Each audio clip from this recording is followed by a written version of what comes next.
यह कहानी जातक कथाओं से ली गई है। जातक कथाओं में गौतम बुद्ध के पूर्व जन्मों का विवरण है। एक बार गौतम बुद्ध कौशल राज्य में भ्रमण कर रहे थे। एक गरीब की कुटिया पर पहुंचने पर उस घर के मालिक ने उन्हें भोजन का निमंत्रण दिया। भोजन करने के पश्चात गौतम बुद्ध कुटिया के पास वाले बगीचे में टहलने लगे।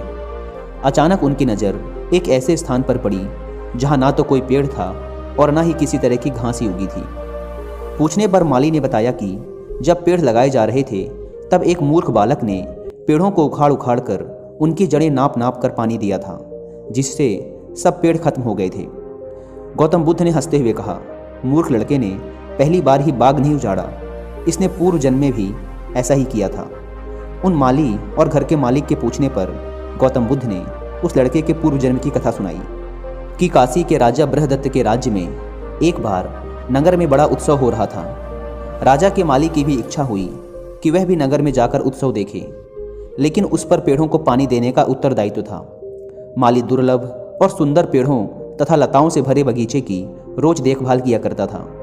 उसके ना रहने पर बगीचे और पेड़ पौधों की देखभाल कौन करेगा, इसका विचार करने पर उसे अपने बंदर मित्र का ध्यान हो आया। वह बंदर बगीचे में रहने वाले बंदरों का सरदार था।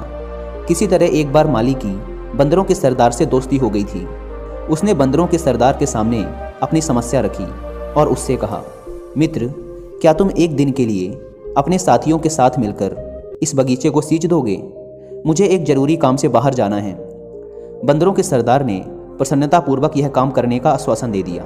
जब माली चला गया तो सरदार ने सब बंदरों को बुलाया और समझाया, देखो दोस्तों, आज हमें एक परोपकार का काम करना है। बड़ी सावधानी और अक्लमंदी से सभी पेड़ पौधों को पानी देना है। कोई पेड़ प्यासा ना रहे। जिस पेड़ को जितनी ज़रूरत हो उतना ही पानी दिया जाए, लेकिन पानी बर्बाद ना किया जाए, वरना पानी की परेशानी खड़ी हो जाएगी। बंदरों की समझ में नहीं आया कि पेड़ पौधों की प्यास कैसे नापी जाए।